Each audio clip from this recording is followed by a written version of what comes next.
बिस्मिल्लाहिर्रहमानिर्रहीम। अस्सलामु अलैकुम स्टूडेंट्स। मैं हसन फरीद, आपका physics teacher.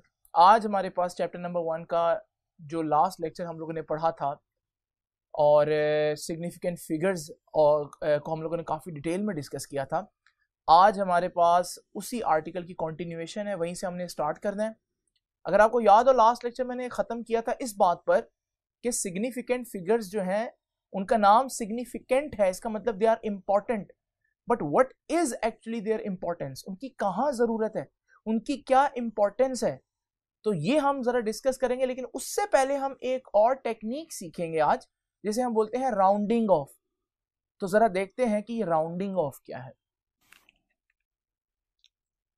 Students, round of करना, इसका आसान अल्फाज में मतलब है किसी भी आंसर को थोड़ा सा शॉर्ट करके लिखना, ताकि समटाइम्स हमारे पास बहुत बड़े बड़े आंसर्स आते हैं जिनमें 10 डेसिमल प्लेसेस, 8 डेसिमल प्लेसेस होती हैं, लेकिन हमको उनको शॉर्ट करके लिखना होता है।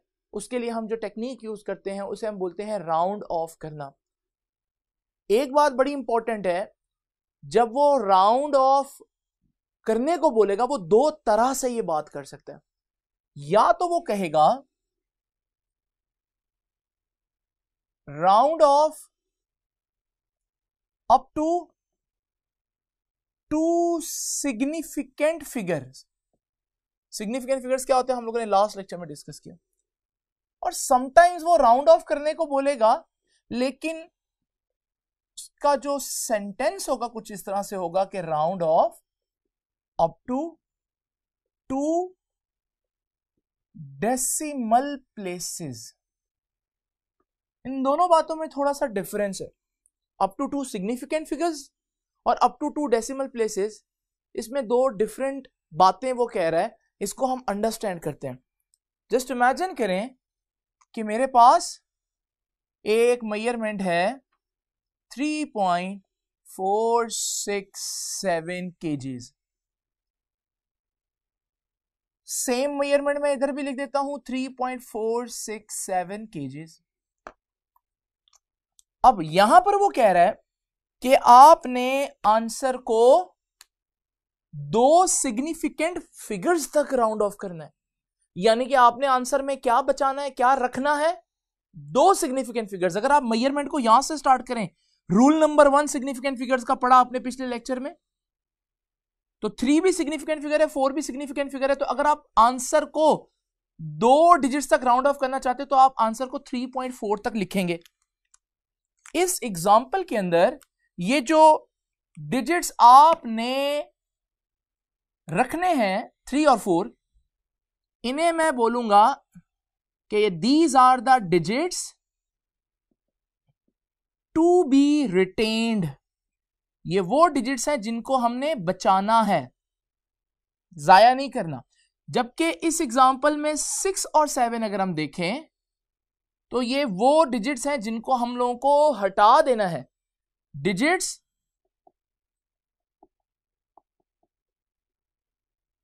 टू बी एलिमिनेट, ये वो डिजिट्स हैं जिनको हमने हटाना है। लेकिन क्या ऐसे हटा दें? नहीं, इसके लिए तो हम रूल पढ़ेंगे जिसे हम राउंड ऑफ कहते हैं, लेकिन वो हम बाद में सीखते हैं। पहले हम देखते हैं कि राउंड ऑफ का क्वेश्चन वो कितनी तरह से कर सकता है। एक में वो सिग्निफिकेंट फिगर के हिसाब से कहेगा राउंड ऑफ करने को, लेकिन दूसरे क्वेश्चन में देखें वो कह रहा है कि राउंड ऑफ करें लेकिन 2 डेसिमल प्लेसेस। आपको पता है डेसिमल प्लेसेस कहां से स्टार्ट होती हैं? डेसिमल प्लेसेस डेसिमल के बाद से स्टार्ट होती हैं। इसका मतलब वो कह रहा है राउंड ऑफ करें, लेकिन आंसर में यहां 2 सिग्निफिकेंट फिगर्स बचाने थे ना, लेकिन यहां 2 डेसिमल प्लेसेस बचानी है, चाहे सिग्निफिकेंट जितने मर्जी बन जाए। अब डेसिमल प्लेस तो यहां से स्टार्ट होती है, तो आपने डेसिमल के बाद 2 प्लेसेस तक अपना आंसर लिखना है। यानी कि अगर हम आपसे पूछें कि डिजिट्स टू बी रिटेन्ड कितने हैं, तो ये तीनों डिजिट्स जो हैं ये आपको रिटेन करने और 7 आपको क्या करना पड़ेगा? एलिमिनेट करना पड़ेगा। टेक्निकली कहूं तो राउंड ऑफ करना पड़ेगा। तो सबसे पहले तो इस बात को सीखें कि एमसीक्यू में जब वो पूछे कि round off up to some significant figures, तो आपने सिग्निफिकेंट फिगर्स काउंट करने और बाकी जितने वो कह रहे हैं उतने रखने, बाकी निकाल देने, राउंड ऑफ कर देने। और समटाइम वो कहेगा राउंड ऑफ करें up to some decimal places, और जितनी डेसिमल प्लेसेस कहेगा आपने फिर सिग्निफिकेंट फिगर्स को नहीं देखना, आपने डेसिमल के बाद उतनी प्लेसेस रखनी है और एक्स्ट्रा जो है उसको निकाल देना है। लेकिन अब वो निकालने के रूल क्या है, जरा तवज्जो कीजिएगा। तो मैं यहां से कहता हूं कि rules for rounding of.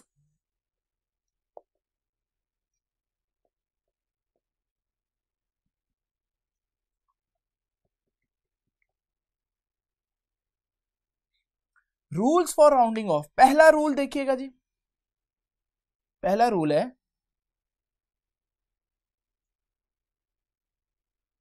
If the digit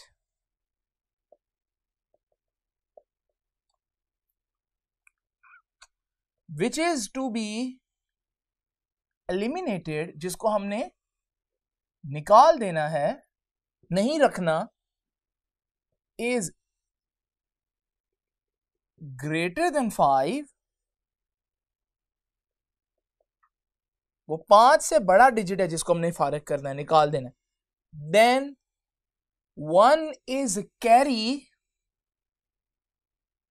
to previous digit. पिछले डिजिट में आपको एक ऐड करना पड़ेगा, और अगर आपको याद हो, अगर आप इसको निकाल रहे तो प्रीवियस डिजिट वो है जिसको आपने नहीं निकालना, और उसको मैंने क्या बोला था, digit which is to be retained, वो डिजिट जिसको आपने रखना है। तो ये हमारे पास पहला रूल है। यहीं पर इसकी एग्जांपल देता हूं, जरा तवज्जो करेंगे आप लोग। मिसाल के तौर पर 53.27 इसको वो कहता है कि इसको राउंड ऑफ करें, इसको राउंड ऑफ करें up to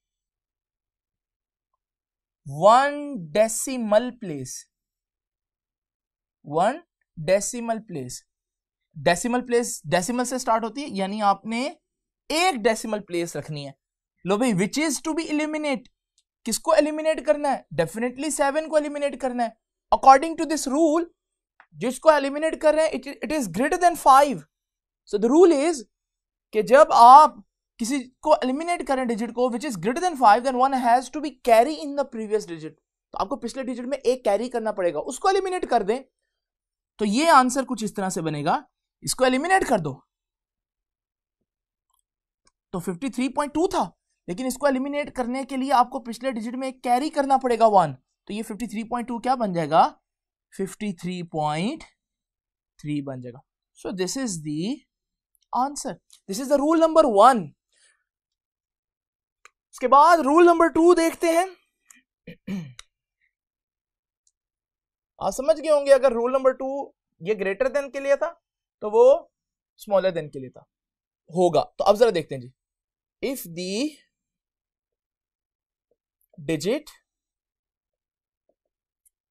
which is to be eliminated, जिसको निकाल देना है, इज लेस देन 5, अगर वो 5 से छोटा है, then nothing is carried to previous digit which is to be retained। तो जिसको हम लोगों ने रिटेन करना है, बाकी बना उसमें आपने कोई कुछ भी कैरी नहीं करना। एग्जांपल देता हूं कि ये पिछले एग्जांपल ही लेकर चलते हैं 53.23, और फिर से मैं कहता हूं कि ये जो हमारे पास एग्जांपल है, इसमें आप राउंड ऑफ करें अप टू 1 डेसिमल प्लेस, एक डेसिमल प्लेस तक आपने आंसर रखना है। तो किसको हटाना है, which is to be eliminated, 3 को, और जिसको हटा रहे हैं वो तो 5 से कम है, तो फिर जो पिछला डिजिट है 2, उसमें कुछ कैरी नहीं करेंगे, तो यही आपका आंसर रहेगा। ये हो गए 2 रूल्स। अब राउंड ऑफ का तीसरा रूल देखते हैं। राउंडिंग ऑफ का थर्ड रूल है, इफ द, अब दो ही बातें हो गई ना कि या तो जिस डिजिट को हम लोगों ने एलिमिनेट करना है वो 5 से बड़ा है या फिर वो 5 से छोटा होगा। तो तीसरी बात कौन सी रहेगी, आप लोगों को भी पता है कि 5 ही हो अगर वो डिजिट जिसको हम लोगों ने हटाना है। उसके लिए क्या केस है, जब डिजिट 5 हो तो उसमें 1 कैरी करना है प्रीवियस डिजिट में या नहीं करना, ये 5 डिसाइड नहीं करेगा, ये 5 से पहले वाला डिजिट डिसाइड करेगा। अगर पहले वाला डिजिट इवन है तो फिर हम कैरी नहीं करेंगे। अगर उससे प्रीवियस डिजिट, पहले वाला digit which is to be retained, जिसको बाकी रखना है, वो अगर हमारे पास ऑड है तो फिर हम एक कैरी करेंगे। तवज्जो कीजिएगा। तो ये रूल नंबर 3 है, if the number which is to be eliminated, वो नंबर जिसको एलिमिनेट करना ना ग्रेटर देन 5 है ना लेस देन 5 है, बल्कि इज इक्वल टू 5, वो 5 ही है, देन अब यहां पर दो अलग-अलग रूल बन जाएंगे। ठीक है, देन पहले रूल 1 ए डिसाइड कर रहा हूं, then 1 is carried to previous digit, पिछले डिजिट में 1 कैरी करेंगे if the digit to be retained, if the digit to be retained जिसको हमने नहीं हटाना पिछला डिजिट is odd। तो ये रूल है, अगर पिछला डिजिट ऑड है तो फिर हम 1 कैरी करेंगे, और अगर हमारे पास पिछला डिजिट इवन है तो फिर हम कैरी नहीं करेंगे। तो 1 इज नॉट कैरीड। अच्छा, ये रूल आपने यूं पढ़ना है, बी रूल, ये स्टेटमेंट, देन के बाद 1 is not carried to previous digit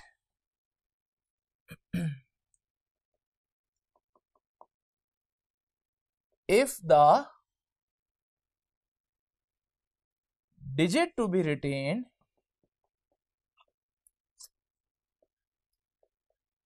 is even। दोनों की एक एक एग्जांपल लेता हूं, ए की एग्जांपल देखिएगा जरा। तो हमारे पास है 53.25 और बी रूल की एग्जांपल है 53. फर्स्ट रूल की एग्जांपल है 53.35 और इसकी एग्जांपल है 53.45। लो भाई तवज्जो कीजिएगा, फिर से हमें 1 डेसिमल प्लेस तक करना है जैसे हम सारी एग्जांपल में लेकर चल रहे हैं। तो हमें आंसर को यहां तक रखना है इसमें भी, लेकिन जिसको हमने एलिमिनेट करना है वो डिजिट ना 5 से ग्रेटर है ना 5 से लेस है, बल्कि वो तो 5 है। इस सूरत में डिसाइडिंग फैक्टर कौन होगा, कौन डिसाइड करेगा कि 1 कैरी होना या नहीं होना? Previous digit. यहां प्रीवियस डिजिट एक ऑड नंबर है। ऑड नंबर आप सब जानते हैं ना कि 1, 3, 5 जो 2 पर डिवाइड नहीं होते, जबकि इवन नंबर जो है वो 2, 4, 6, 8, 10 जो 2 पर डिवाइड होते हैं, ये ऑड नंबर है। तो हमारा रूल है कि अगर ऑड नंबर हो तो 1 इज कैरिड। तो इसको हम कैसे आंसर में लिखेंगे? 53.5 इधर 1 बनकर कैरी हो जाएगा, तो ये 53.4 बन जाएगा। यहां पर अगर हम देखें 53.45, यहां पर 5 है अगेन, तो प्रीवियस डिजिट डिसाइड करेगा। प्रीवियस डिजिट 4 है, ये तो 2 पर डिवाइड होता है, इसका मतलब ये एक इवन नंबर है, और जब भी हमारे पास इवन नंबर हो तो 1 इज नॉट कैरीड, तो फिर हमारे पास ये 53.4 ही रहेगा। इसको हम 5 में बनाएंगे, वी विल नॉट कैरी 1। यहां कंफ्यूजन में पहले ही बता देता हूं बच्चे मिस्टेक क्या करते हैं। मिस्टेक ये है कि मैं एक क्वेश्चन दिया कि 53.32, अब बच्चे देखते हैं इसको हटाना है हम लोगों ने, और ये पिछला डिजिट ऑड है, और वो कहते हैं कि 1 कैरी कर दें। ये सोचते हुए बगैर कि 1 कैरी करना जब ऑड और इवन का चक्कर हमने जब देखना है जब ये डिजिट 5 है। यहां हम पिछले डिजिट को बिल्कुल इंपॉर्टेंस नहीं देंगे, क्योंकि यहां तो वैसे रूल नंबर 1 लग रहा है या रूल नंबर 2 लग रहा है कि जो डिजिट हम हटा रहे हैं इट इज लेस देन 5, और लेस देन 5 हो तो पिछला इवन हो या ऑड हो, इससे कतन कोई फर्क नहीं पड़ता। तो इवन और ऑड का चक्कर सिर्फ आप लोगों ने कब देखना है, जब डिजिट जो आप हटा रहे हैं वो एग्जैक्ट 5 हो। इसी तरह एक और कॉमन मिस्टेक है, इमेजिन करें मैं आपके सामने ये बुक की एक एग्जांपल लिख रहा हूं, एग्जांपल है 56.8546। मैं कहता हूं इसको राउंड ऑफ करें, कहां तक राउंड ऑफ करें, up to 1 decimal place, 1 decimal place. सोचें जरा कहां तक राउंड ऑफ करेंगे। 1 डेसिमल प्लेस का मतलब है डेसिमल के बाद एक डिजिट रखना है, यानी कि आप आंसर को यहां तक रखेंगे 8 तक। तो किसको आपको हटाना पड़ेगा, उससे आगे जो कुछ है उसको हटाना पड़ेगा। अगर मैं यहां पर ये क्वेश्चन यूं कहता अप टू 3 सिग्निफिकेंट फिगर्स, तब भी यही करना पड़ता, क्योंकि 3 significant figures significant figures start से काउंट करते हैं, तो 1 2 3, तो 3 सिग्निफिकेंट फिगर्स हैं, तब भी आपको अगला ही आंसर हटाना है। लेकिन यहां अगला डिजिट जो है वो क्या है, 5। अब सोचें जरा, जब 5 हो तो रोल नंबर 3 लगेगा, और 5 जब हो तो उससे पिछला वाला काउंट होता है। तो अगर आप यहां पर देखें, इससे पिछले वाला डिजिट कौन सा बन रहा है, इवन है ऑड है, यस ये 2 पर डिवाइड होता है, ये तो इवन है। और जब भी ये डिजिट इवन हो तो फिर हमारे पास 1 कैरी नहीं होता, तो इसको आप राउंड ऑफ करेंगे 56.8 में, और आपकी बुक भी एक्चुअली इसको ऐसे ही राउंड ऑफ कर रही है। लेकिन जरा आप तवज्जो कीजिएगा, असल तरीका ये नहीं है, दिस इज रॉन्ग अप्रोच। ये देखिए 56.8546, मैं फिर से इसको देता हूं।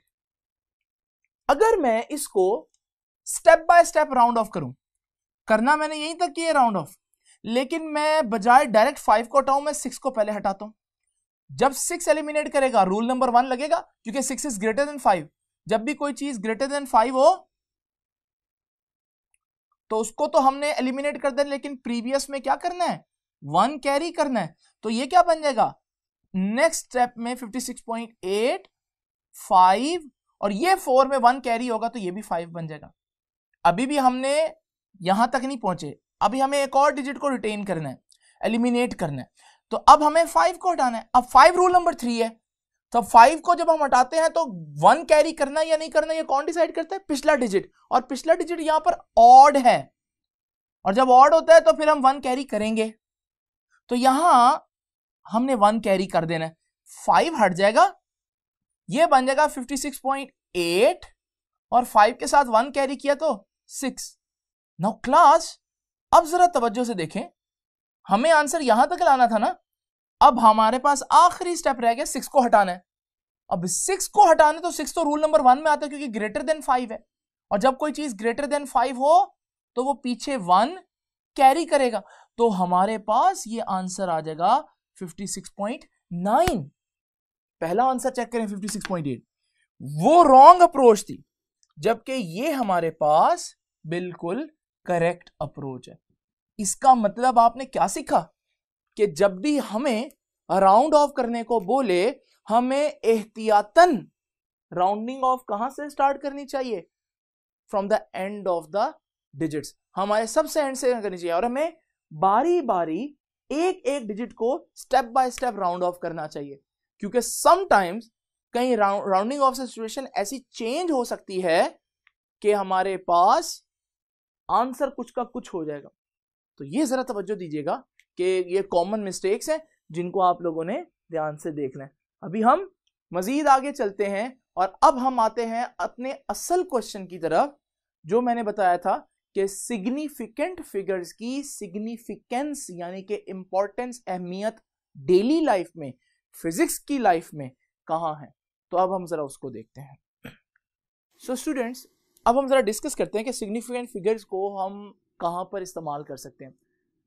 अगर आपके पास कैलकुलेटर्स हैं तो जरा ये छोटी सी कैलकुलेशन आपके सामने में लिखी है, इसको परफॉर्म करें। ये दो चीजों को मल्टीप्लाई करना है और इसको डिवाइड करना है। अगर आपके कैलकुलेटर सही काम कर रहे हैं और आपने सही वैल्यूज पुट की हैं तो आपका आंसर ये आना चाहिए। अब जस्ट इमेजिन करें हम बैठे हैं क्लासरूम में और मैं आप में से किसी से पूछता हूं बेटा आंसर बताएं, आप क्या आंसर बताएंगे? क्या आप मुझे कहेंगे सर मेरा आंसर है 1.45768982 into 10⁻3? या हो सकता है आप कहेंगे सर मेरा आंसर है 1.457 into 10⁻3। आप आंसर को सिर्फ इतना बताएं, इतना बड़ा आंसर क्यों बताएंगे? लेकिन कुछ बच्चे इसको भी राउंड ऑफ कर देंगे, कुछ कहेंगे कि 1.45 into 10⁻3। लेकिन बेटा ये फिजिक्स है, यहां हर चीज के रूल होते हैं। अगर आप किसी स्टेटमेंट को, किसी फिगर्स को छोटा कर रहे हैं, शॉर्ट कर रहे हैं, तो इसका भी कोई रूल होना चाहिए। जैसे हमने साइंटिफिक नोटेशन पढ़े, हर चीज के रूल पढ़े, ताकि पूरी दुनिया एक तरह से ही चीजों को स्टडी करे, तो इसका भी रूल होना चाहिए।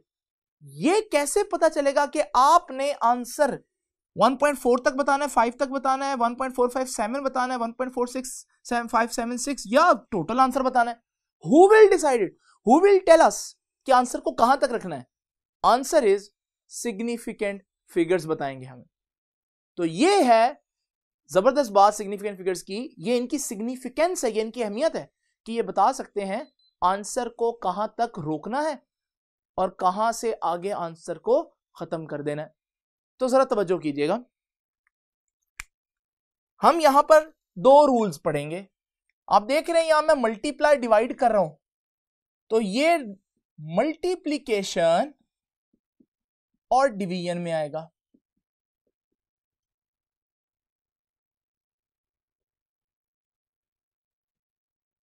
और आपको पता है जब दो चीजों को मल्टीप्लाई करें तो जो आंसर आता है, मल्टीप्लाई करने के बाद जो आंसर आता है उसे हम बोलते हैं प्रोडक्ट।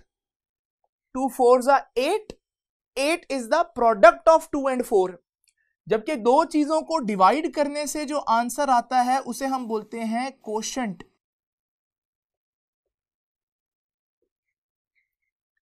तो हमारे पास जब भी आप चीजों को मल्टीप्लाई और डिवाइड करेंगे तो आपका प्रोडक्ट आएगा या कोशेंट आएगा, उसमें आपने आंसर कहां तक लिखना है। रूल यह है कि जिस क्वांटिटी में, जिस फिगर में सबसे कम सिग्निफिकेंट फिगर्स होंगे, आपने आंसर में भी उतने सिग्निफिकेंट फिगर्स रखने हैं। दोबारा पढ़ देता हूं, दोबारा कह देता हूं इस बात को कि जितने मेजरमेंट्स हैं उन मेजरमेंट में सबसे पुअर मेजरमेंट ढूंढनी है। फिजिक्स में पुअर मेजरमेंट कौन सी होती है? जिसके पास सिग्निफिकेंट फिगर्स कम हो। अगर हम यहां पर देखें, ये तीन चीजों को मैं मल्टीप्लाई डिवाइड कर रहा हूं, 1 2 और 3। जरा जल्दी से रूल लगाएं जो मैंने आपको कल बताए थे लास्ट लेक्चर में कि इसमें कितने सिग्निफिकेंट फिगर्स हैं। तो आपको याद है नॉन जीरो डिजिट्स तो सिग्निफिकेंट होते हैं, पावर ऑफ 10 सिग्निफिकेंट फिगर नहीं है, तो कितने सिग्निफिकेंट फिगर हुए? 4 सिग्निफिकेंट। यहां देखिए कितने हुए, 1 2 3 सिग्निफिकेंट, और पावर नहीं होती तो 3 सिग्निफिकेंट फिगर्स। और यहां पर हमारे पास कितने सिग्निफिकेंट फिगर हुए? 4 हुए। अब जरा सोचें सबसे पुअर मेजरमेंट कौन सी है? तो पुअर से मुराद क्या है यहां पर फिजिक्स में? पुअर से मुराद है वो जो सबसे कम प्रिसाइज है, जो सबसे कम प्रिसाइज है, यानी कि जिसके पास सबसे कम सिग्निफिकेंट फिगर्स हैं। इसके पास 4 है, इसके पास 4 है, इसके पास 3 है, ये सबसे पुअर है।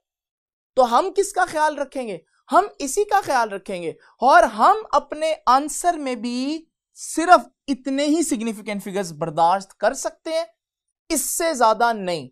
ये ऐसे ही है जैसे अगर मैं एक लेक्चर दे रहा हूं, मेरा लेक्चर क्लास का सबसे लाइक बच्चा समझ रहा हो, ये इंपॉर्टेंट नहीं है, उसने तो समझ ही लेना है। लेकिन क्लास में जो सबसे ज्यादा नालायक बच्चा है, उसको अगर मेरा लेक्चर समझ आए फिर वो अच्छा लेक्चर है। तो लेक्चर देते हुए हम इस बात का ख्याल रखते हैं कि जो सबसे लो लेवल का आईक्यू है, क्या वो लेक्चर को अंडरस्टैंड करे? अगर वो कर रहे तो सभी कर रहे होंगे, तो जो सबसे ज्यादा पुअर होता है उसका ख्याल रखना होता है। ऐसे ही यहां पर भी है कि सबसे पुअर मेजरमेंट जिसमें सबसे कम सिग्निफिकेंट फिगर्स हैं उसका ख्याल रखना है। तो 3 सिग्निफिकेंट फिगर्स हैं, इन तीनों में से सबसे कम, तो हम आंसर में उतने ही रखेंगे।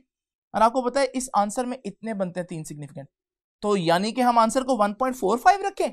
नहीं, हमने 3 सिग्निफिकेंट रखने हैं, लेकिन जब हम ये चीजें हटा रहे हैं तो इनको ऐसे तो नहीं हटाना है। इसके लिए भी फिजिक्स में रूल है, जिसे अभी हमने पढ़ा थोड़ी देर पहले, राउंड ऑफ। अब आपको पता चला होगा मैंने राउंड ऑफ पहले क्यों पढ़ाया।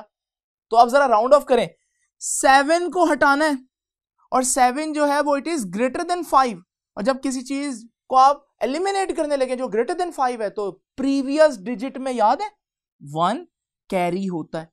तो ये आंसर, ये सारी चीज हट जाएगी और हमारा आंसर रह जाएगा 1.4 और 1 कैरी होकर 6 हो जाएगा into 10 raised to the power 3 and this is your right answer। तो आपको पता चला कि सिग्निफिकेंट फिगर्स की सिग्निफिकेंस क्या है, अहमियत क्या है। जल्दी से हम ये नेक्स्ट चीज देखते हैं कि अगर हमने चीजों को ऐड या सब्ट्रैक्ट करना हो तो रूल क्या है। तो ये रूल आ जाएगा फॉर एडिशन एंड सब्ट्रैक्शन। अब जब ऐड या सब्ट्रैक्ट करेंगे तो आप सोच रहे होंगे अब फिर वही से बात होगी कि जितने सिग्निफिकेंट सबसे कम है उसको ख्याल रखना है। मैं यहां पर स्टेटमेंट सेम रखूंगा, मैं अभी भी उस बात पर कायम हूं कि जो सबसे पुअर मेजरमेंट है उसी का ख्याल रखना है, लेकिन the definition of poor has been slightly change. जो डेफिनेशन है पुअर की यहां थोड़ी सी डिफरेंट है। मिसाल देता हूं कैसे, ये देखें, यहां पुअर कौन था जिसके पास सबसे कम सिग्निफिकेंट फिगर्स थे।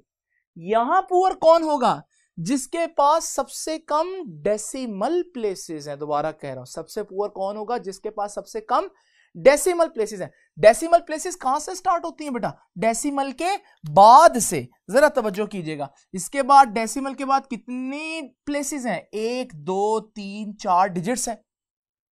तो ये 4 डेसिमल प्लेसेस हैं। इसके बाद 1 और 2 हैं तो ये 2 डेसिमल प्लेसेस हैं, और इसके पास 3 डेसिमल प्लेसेस हैं। अब पुअर कौन है, टोटल सिग्निफिकेंट फिगर्स नहीं गिनने इस रूल में। इस रूल में आपने डेसिमल के बाद प्लेसेस गिननी है। तो सबसे कम तो इसके पास है, यानी कि ये सबसे पुअर है। तो हम अपना आंसर अभी मैंने बताया कि किसका ख्याल रखना, जो सबसे पुअर होगा। तो सबसे पुअर के पास डेसिमल प्लेसेस 2 हैं, तो हमारे आंसर के पास भी डेसिमल के बाद प्लेसेस 2 रखनी है। अब जरा जल्दी से देखिए किसको फिर हटाना पड़ेगा, 7 और 3 को। तो 7 को जब मैं हटाऊंगा, एलिमिनेट करूंगा, तो वो ग्रेटर देन 5 है।